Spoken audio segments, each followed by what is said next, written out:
Hello students, आज फिर मैं आपके लिए आ गया हूँ class 12th magnetic effect of electric currents का एक नया टॉपिक लेकर के। चलिए शुरू करते हैं। Magnetic effects of electric current. Magnetic effects of electric current, class 12th। चलिए, तो लास्ट क्लासेस के अंदर हमने डिफरेंट टॉपिक्स को डिस्कस किया। बायट-सावर्त लॉ को डिस्कस किया, मैग्नेटिक फील्ड और आपका इलेक्ट्रिक करंट का क्या रिलेशनशिप है, क्या हमें ऑर्स्टेड ने 1820 में उसके बारे में बताया, ये भी हमने डिस्कस किया। थोड़ा सा एक क्विक रिकैप कर लेते हैं। बायट-सावर्त लॉ के अंदर हम क्या सीख कर गए थे? बायट-सावर्त लॉ, देखिए रिवीजन हमेशा करना जरूरी होता है, ठीक है ना, इसको हमेशा करें।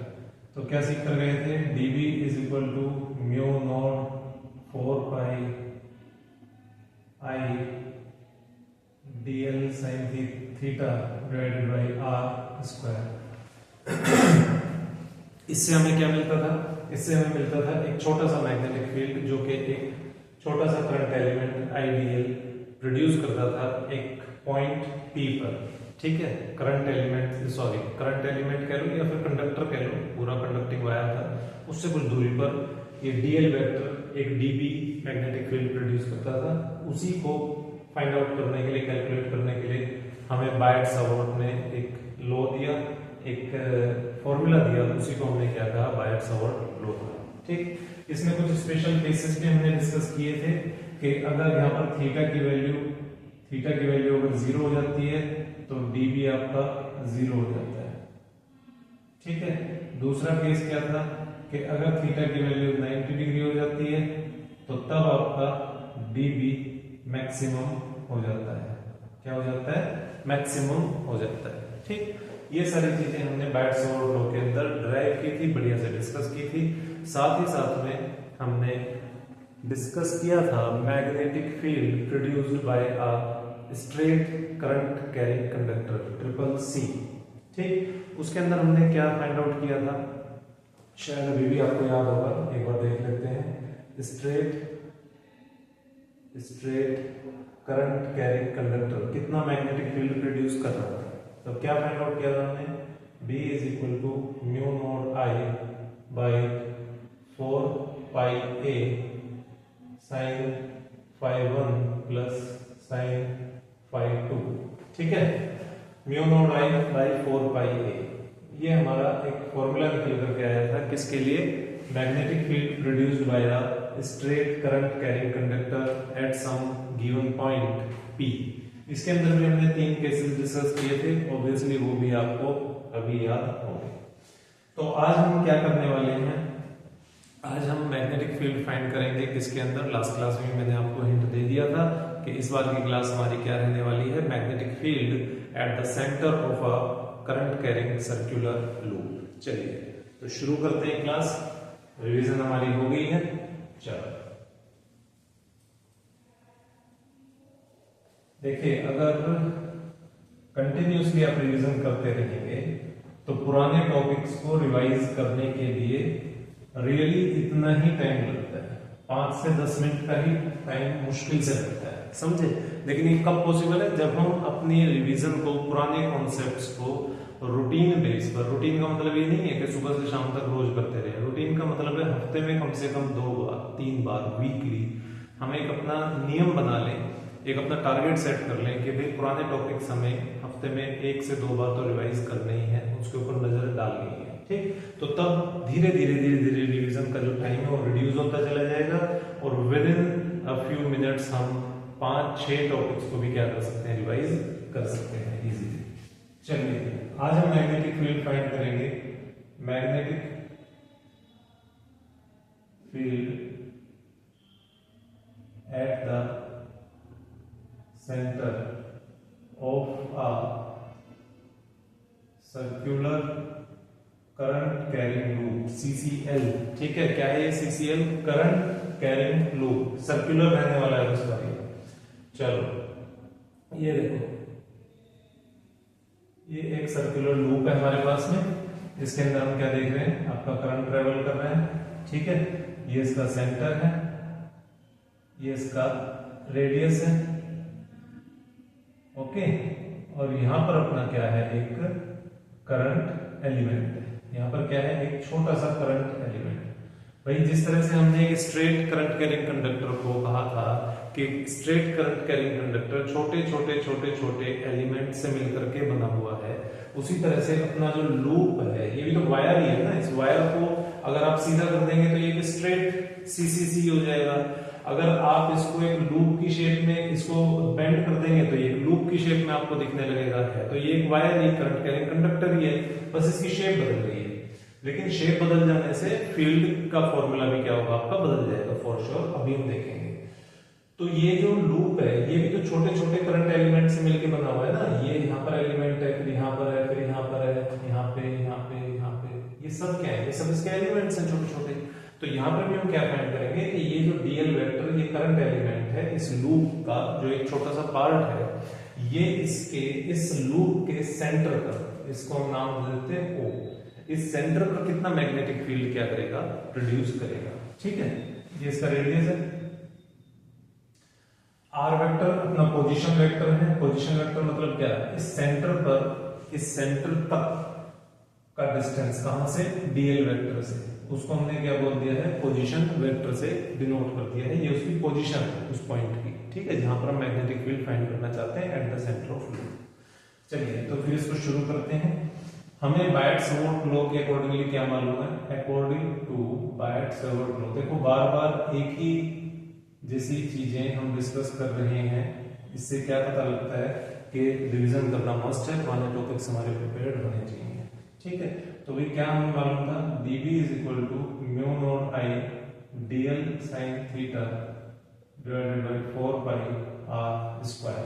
ओके, अब यहां पर आप क्या देख रहे हैं कि जो आपका ये थीटा है, थीटा किसके बीच का एंगल हुआ करता था, dl वेक्टर और r वेक्टर के बीच का एंगल होता था। यहां पर लिखते हैं theta is the angle between dl vector and r vector, इसके बीच का एंगल हुआ करता था अपना थीटा, हमें अच्छे से याद है। यहां पर हम क्या देख रहे हैं कि dl जो है along the tangent to the circular loop है। इस सर्कुलर लूप पर ये क्या है, dl वेक्टर टेंजेंट, तो इसके रेडियस के साथ में, इसके रेडियस के साथ में ये क्या होगा, it will be perpendicular, dl vector will be perpendicular to r vector। It means यहां पर थीटा की वैल्यू क्या हो जाएगी, theta is equal to 90 degree, और sin 90 डिग्री क्या होगा, 1। तो इस वैल्यू को हम कहां पर पुट कर देंगे, यहां पर फॉर्मूला में बायट-सवर्ट लॉ के अंदर पुट कर देते हैं। तो हमें क्या मिलने लगेगा, dB is equal to mu naught I dl divided by 4 pi r square.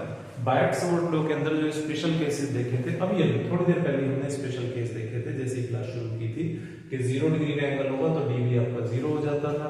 अगर आपका एंगल 90 डिग्री का होगा तो dB मतलब कि मैग्नेटिक फील्ड क्या हो जाता था, मैक्सिमम हो जाता था। तो ये वही है, हमने कुछ नया नहीं किया, जो पीछे सीख कर के आए हैं अभी तक हमने वही किया है। ठीक है, उसी को अप्लाई किया। चलो, अब ये जो dB मैग्नेटिक फील्ड है, ये किसने प्रोड्यूस किया है, इस छोटे से करंट एलिमेंट dl वेक्टर ने। ठीक है, थोड़ी देर पहले हम क्या बोल रहे थे कि ये जो सर्कुलर लूप है, ये ऐसे ही छोटे छोटे dl dl dl dl element से मिलकर के बना हुआ है। तो हर एक एलिमेंट क्या कर रहा है, हर एक एलिमेंट कुछ ना कुछ मैग्नेटिक फील्ड प्रोड्यूस कर रहा है, कहां पर, इस current circular current carrying loop के सेंटर पर। ठीक, तो अगर हमें इस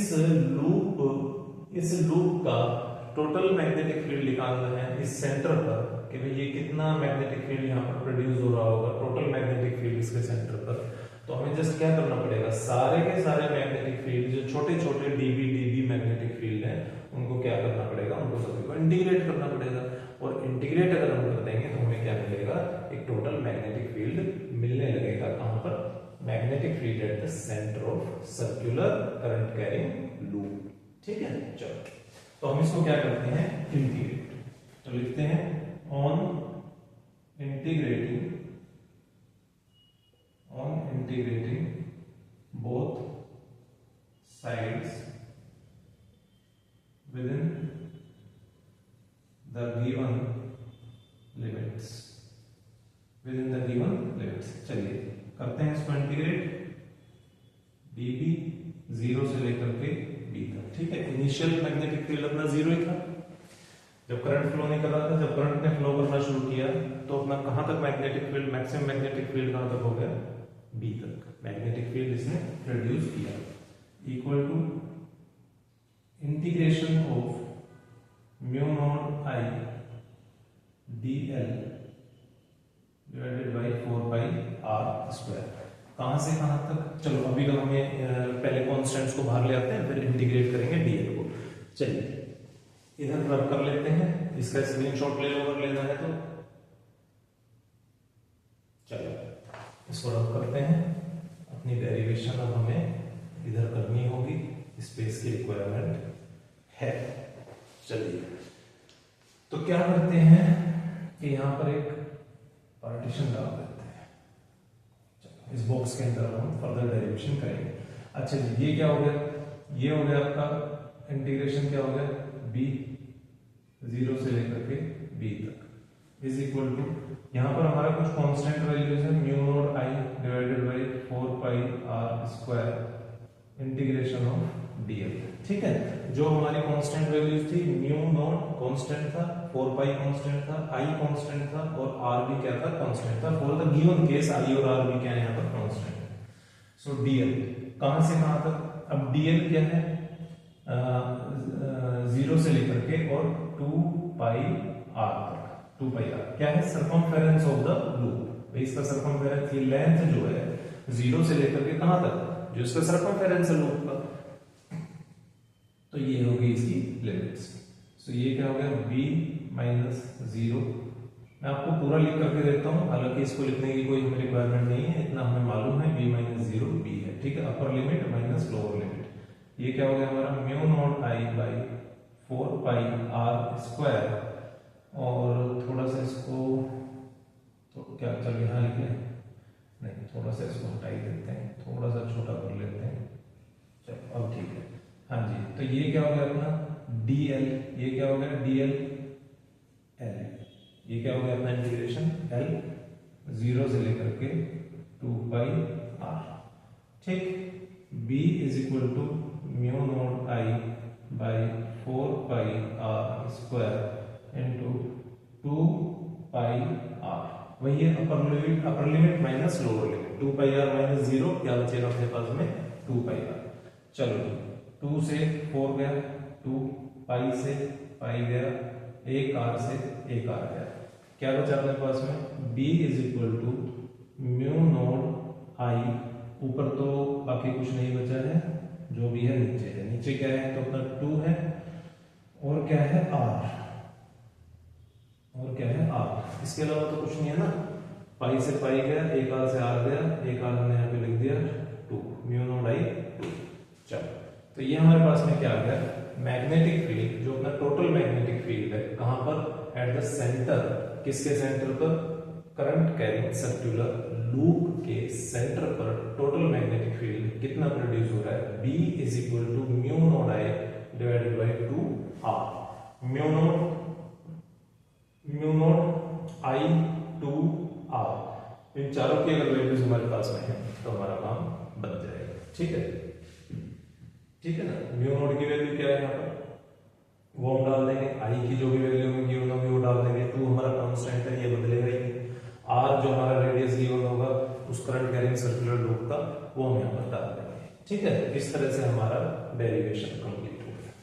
चलो इसका स्क्रीनशॉट ले लो, आगे बढ़ते हैं। अब इसके अंदर क्या हो सकता है कि मान लीजिए ये तो एक लूप का मैग्नेटिक फील्ड है, अगर यहाँ पर n नंबर ऑफ लूप्स हो गए, मतलब कि बहुत सारे कॉइल्स हो गए, जैसे कि ये पेन है, इसके ऊपर हम किसी वायर को बार बार इस तरह से क्या करते हैं, लपेट दें, तो क्या हो जाएंगे, बहुत सारे लूप्स बन जाएंगे।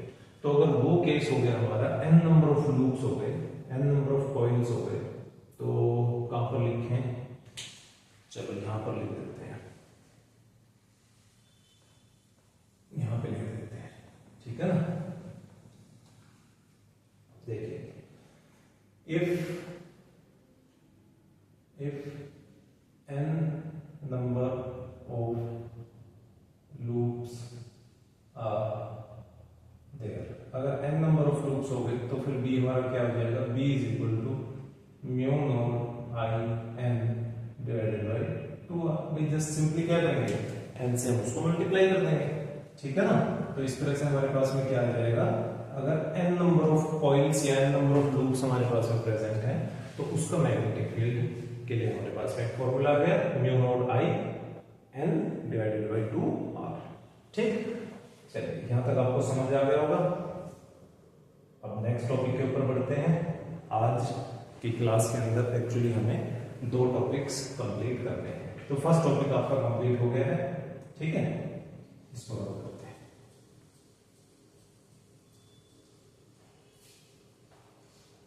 चलो फटाफट इसको रब कर देते हैं। इस फॉर्मूला को यहाँ पर साइड में लिख देते हैं, B is equal to mu naught I divided by 2r।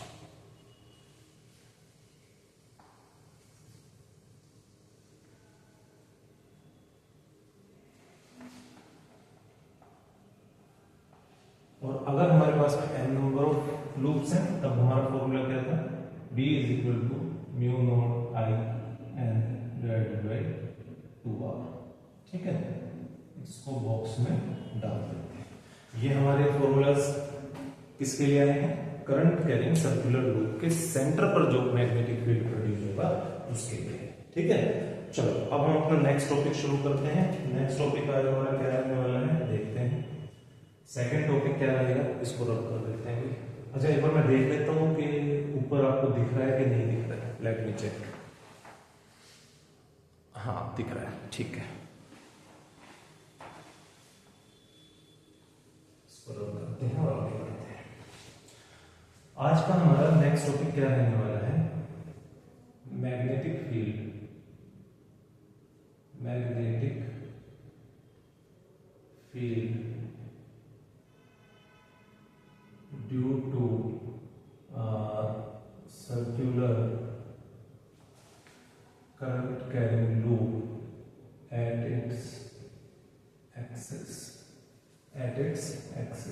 ठीक है, सेंटर में तो हमने फाइंड किया अभी magnetic field due to current carrying loop at its centre, तो अभी हमने फाइंड किया। अब हम क्या फाइंड कर रहे हैं, magnetic field due to current carrying circular loop at its axis. चलिए डायग्राम ड्रॉ कर लेते हैं। देखिए डायग्राम्स बहुत ज्यादा इंपॉर्टेंट होते हैं और डायग्राम्स पर थोड़ा सा टाइम हमें इन्वेस्ट करना चाहिए, अच्छे से प्रॉपर्ली हमें डायग्राम्स को बनाना सीखना चाहिए। चलो ज्यादा बातें ना करते हुए सर हमें सिखाओ, क्या सिखाना चाहते हो, लो सीखो। ठीक है, ये क्या है, एक करंट कैरिंग सर्कुलर लूप, ये इसका सेंटर, ये इसका रेडियस है,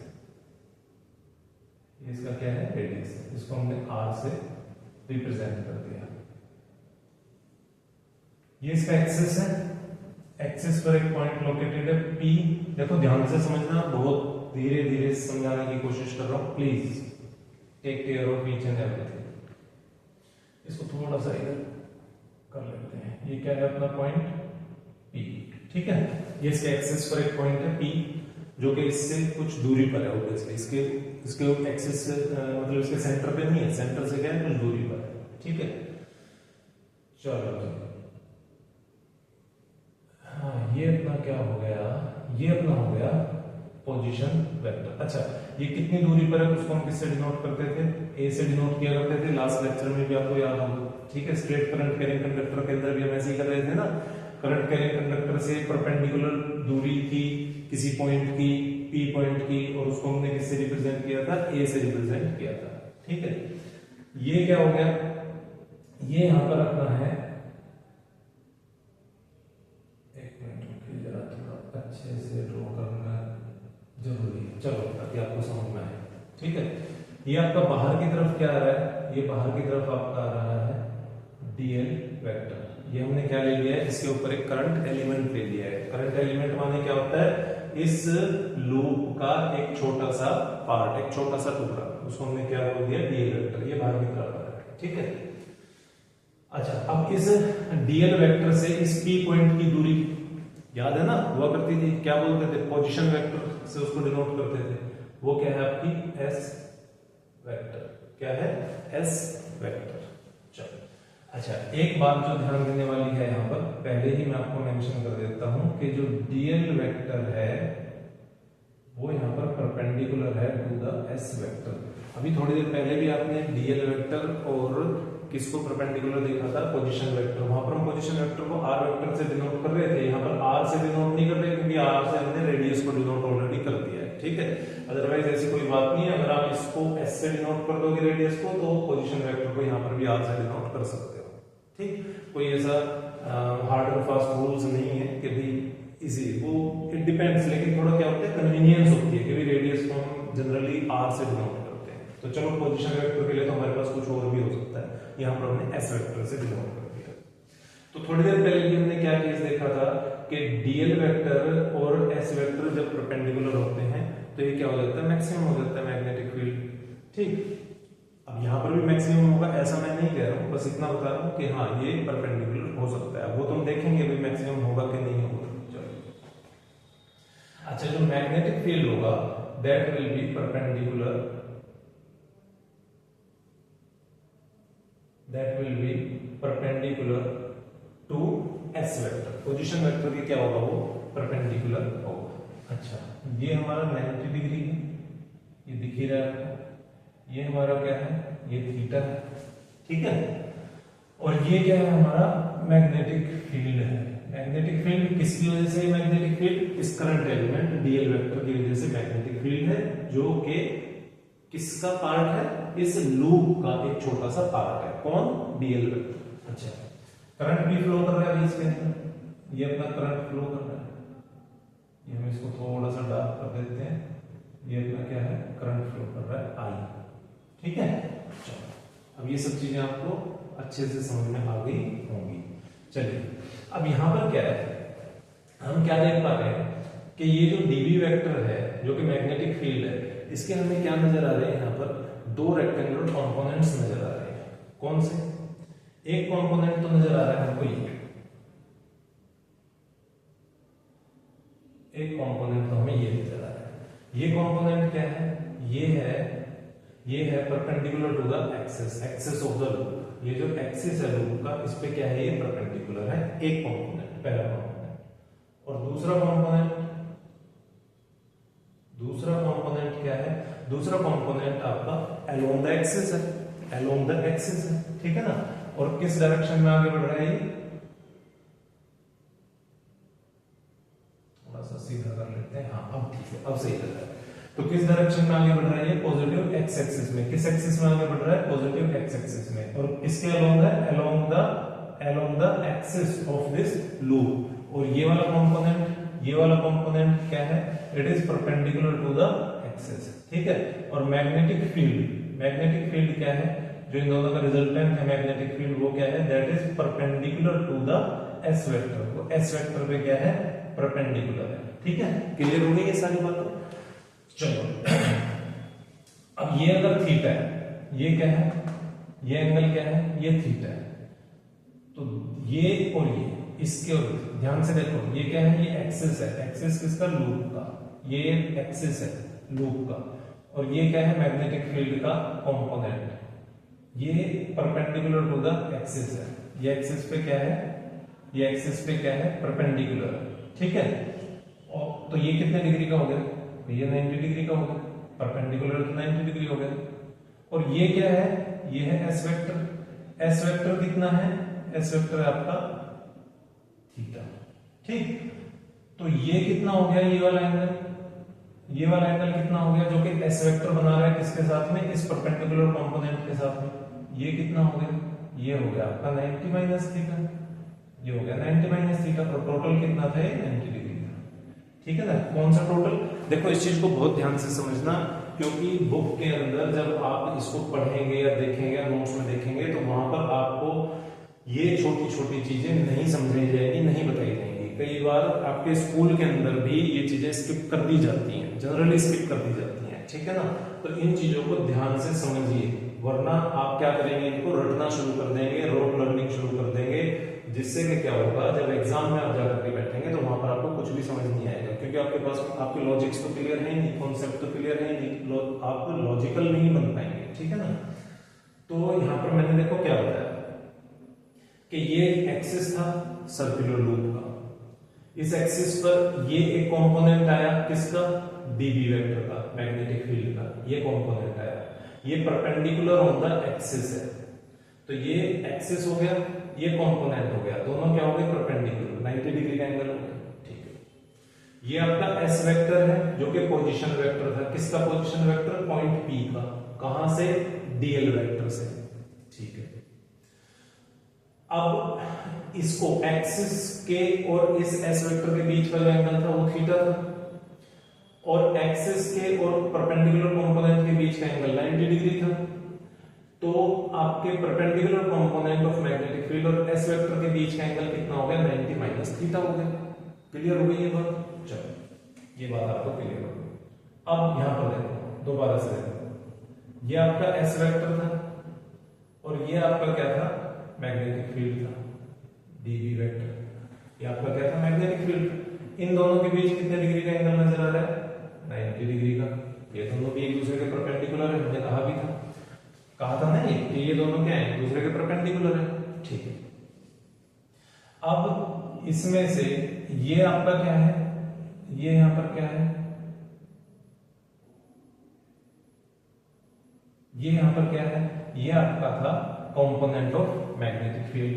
ठीक, अब कंपोनेंट ऑफ मैग्नेटिक फील्ड के साथ में कितने का एंगल बन गया, 90 माइनस थीटा, तो ये बचा हुआ एंगल कितना हो गया बच्चों, ये हो गया आपका थीटा, क्योंकि टोटल कितना होना चाहिए, ये और ये टोटल कितना होना चाहिए, 90 डिग्री, तो 90 माइनस थीटा प्लस थीटा कितना हो गया, 90 डिग्री। तो इस तरह से ये एंगल हमें कितने का मिल गया, ये एंगल हमें मिल गया थीटा, ये एंगल भी हमें क्या मिल गया, थीटा।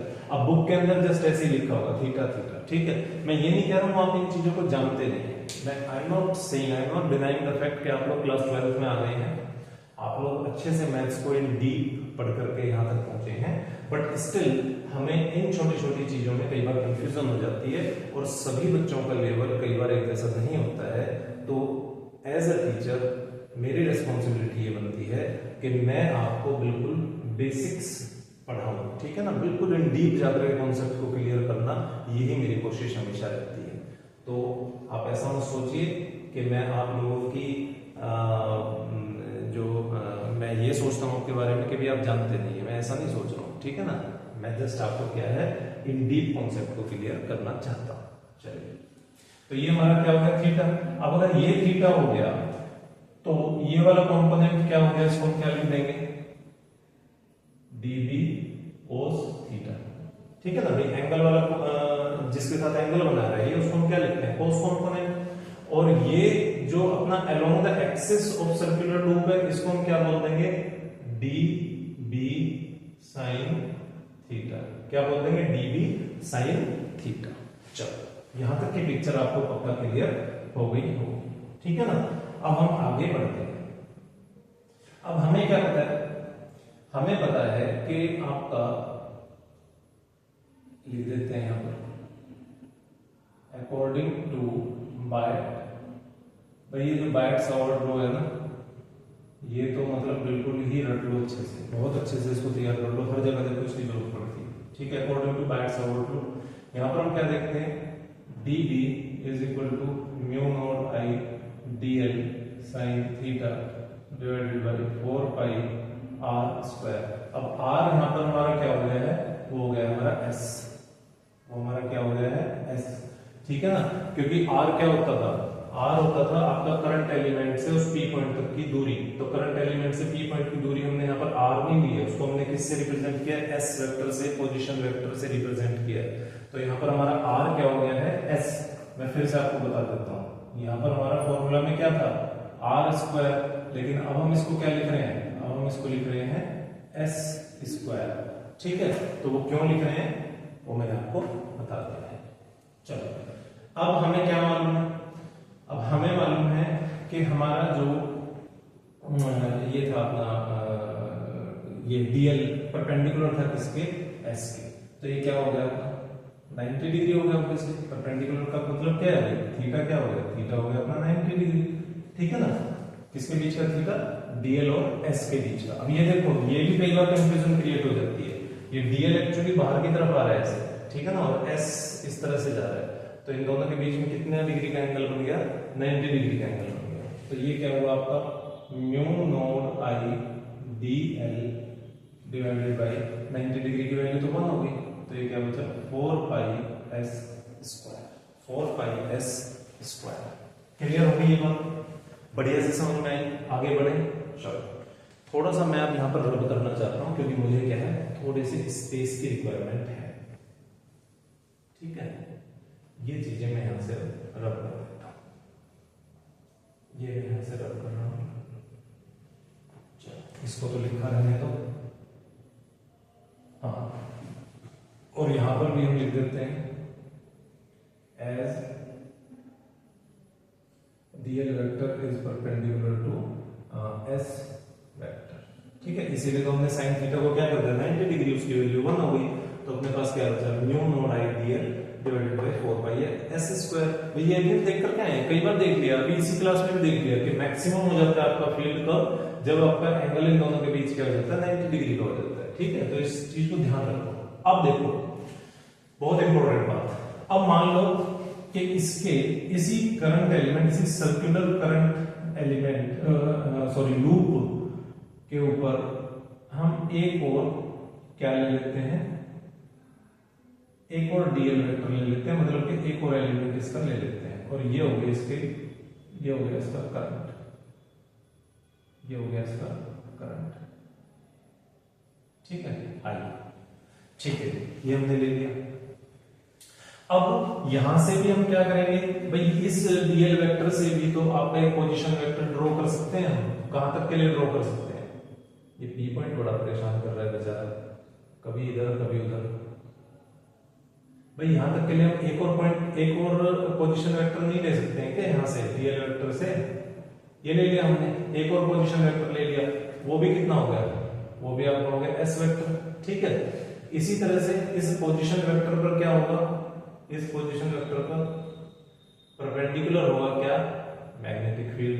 कौन सा मैग्नेटिक फील्ड सर, ये कहां से आ गया मैग्नेटिक फील्ड, अरे भैया एक बात बताओ, ये डीएल वेक्टर था, इसने कुछ मैग्नेटिक फील्ड प्रोड्यूस किया था इस पी पॉइंट पर, वो परपेंडिकुलर था टू दिस पोजीशन वेक्टर। तो ऐसे ही हमने क्या किया, इसी लूप के ऊपर एक और सिमेट्रिक हमने क्या ले लिया, करंट एलिमेंट ले लिया डीएल वेक्टर, समझे।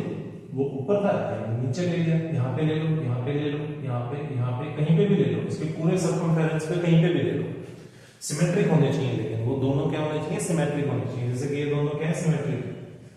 तो इस डीएल वेक्टर की वजह से भी मैग्नेटिक फील्ड प्रोड्यूस होगा पी पॉइंट पर, होगा कि नहीं होगा, जब ऊपर वाले की वजह से हुआ था तो इसकी वजह से भी होगा ऑब्वियसली, तो एक मैग्नेटिक फील्ड प्रोड्यूस हुआ, and that is perpendicular to the S vector, to the position vector obviously. अब इस डीबी वेक्टर के भी क्या होंगे, दो कंपोनेंट्स होंगे, परपेंडिकुलर सॉरी रेक्टेंगुलर कंपोनेंट्स। इस कंपोनेंट को हम क्या बोलेंगे, इस कंपोनेंट को हम क्या बोलेंगे, डीबी कोस थीटा, ठीक है। और दूसरा कंपोनेंट यहां पर क्या होगा, इसी के अलोंग डीबी साइन थीटा, समझे। ये इसके रेक्टेंगुलर कंपोनेंट होगा। अब ये कोस कंपोनेंट अगर आप देखो तो ये क्या है, इक्वल एंड ऑपोजिट है, ये क्या है, इक्वल है और ऑपोजिट है, तो क्या ये कैंसिल नहीं हो जाएंगे, क्या ये कैंसिल नहीं हो जाएंगे, भाई ऑब्वियसली कैंसिल हो जाएंगे। तो बचेगा आपके पास में क्या, आपके पास में नेट कितना बचेगा, केवल और केवल अलोंग द एक्सिस जो आपका मैग्नेटिक फील्ड का कंपोनेंट है, साइन कंपोनेंट, केवल हमारे पास में वही बचेगा। तो हर एक करंट एलिमेंट का साइन कंपोनेंट क्या होगा, वो जस्ट एड ऑन होता चला जाएगा, क्योंकि एक ही डायरेक्शन में और एक दूसरे के पैरेलल वो क्या है, हाँ एक ही एक्सिस के अलोंग, ये जो एक्सिस है आपका, किसका एक्सिस है, आपके करंट कैरिंग सर्कुलर लूप का। तो इस के एक्सिस के अलोंग सारे के सारे साइन कंपोनेंट्स आपके क्या हैं, ट्रेवल कर रहे हैं, तो वो क्या होंगे, आपके सभी ऐड ऑन होते चले जाएंगे। समझे इस बात को। देखिए अब यहां पर हम लिखते हैं as cos components due to symmetric, as cos components due to symmetric current elements of the loop are equal and opposite, hence they will cancel out। क्या होंगे? वो सभी कैंसिल हो जाएंगे। ठीक है, तो अगर आप यहां पर एक करंट एलिमेंट ले लें, एक करंट एलिमेंट सिमेट्रिक यहां पर ले लें, तो उनकी वजह से भी क्या होंगे? कोस कंपोनेंट, भाई उन सभी के ही आपके क्या होंगे? रेक्टेंगुलर कंपोनेंट होंगे, उन सभी के मैग्नेटिक फील्ड के कोस कंपोनेंट होंगे और साइन कंपोनेंट होंगे। तो कोस कंपोनेंट क्या होंगे? सभी मैग्नेटिक फील्ड्स के इक्वल एंड अपोजिट होने की वजह से कैंसिल आउट हो जाएंगे। कौन से कंपोनेंट? कोस कंपोनेंट्स। ठीक है, सिमेट्रिक, ये जो आपके करंट एलिमेंट्स हैं सिमेट्रिक होने चाहिए। ऐसा नहीं है एक यहां पर ले लिया, एक यहां पर ले लिया। ठीक है, ये सिमेट्रिक होने चाहिए, तो ये इक्वल होंगे और अपोजिट होंगे, जिसकी वजह से क्या हो जाएंगे? कैंसिल आउट हो जाएंगे। आगे नेक्स्ट क्या है? But all sine components are along the axis of current carrying circular loop and are along the axis of current carrying circular loop in the same direction,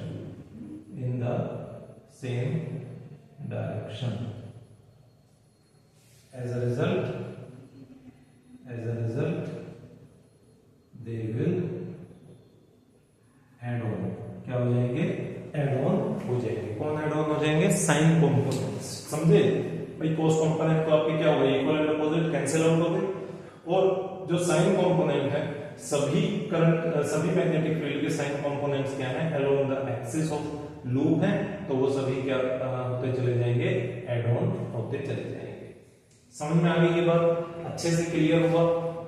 अभी भी हमने इसके अंदर कुछ ज्यादा नहीं किया है, बट देखिए जो भी किया है वो बहुत धीरे धीरे उसको समझने की, इन डीप समझने की हमने कोशिश की है। चलिए इसका एक स्क्रीनशॉट ले लीजिए, फिर आगे बढ़ते हैं, इसको रब करते हैं। ठीक है, जो भी यहाँ पर कहानी लिखी हुई है इसको रब कर देते हैं। चलो, ये आपको ऑब्वियसली समझ में आ गया होगा।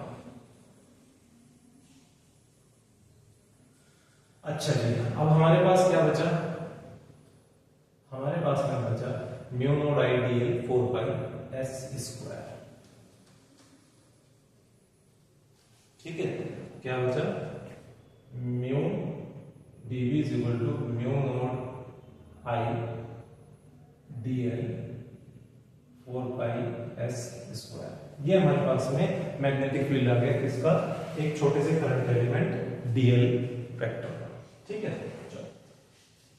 अब सभी के पास में इसी तरह का, सभी के पास में क्या होगा? सभी एलिमेंट्स इस तरह का मैग्नेटिक फील्ड प्रोड्यूस कर रहे हैं और उन सभी के क्या होंगे? साइन कंपोनेंट ऐड ऑन होते चले जाएंगे। अभी हमने कहा, तो क्या करेंगे? तो एज अ रिजल्ट क्या होगा हमारा? As a result total magnetic field हमारा क्या हो जाएगा? इंटीग्रेशन ऑफ दिस डीबी,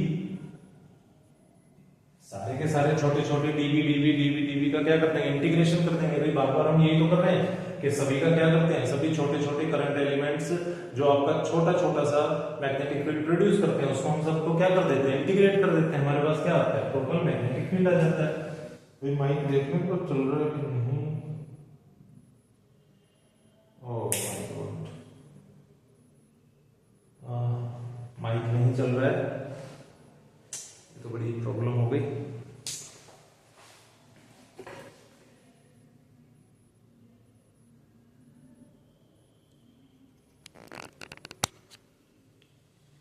एक मिनट रुकिए, मेरा आई थिंक माइक बंद हो गया था, तो सॉरी, मैं थोड़ा सा एक बार चेक कर लेता हूँ। Please give me some time.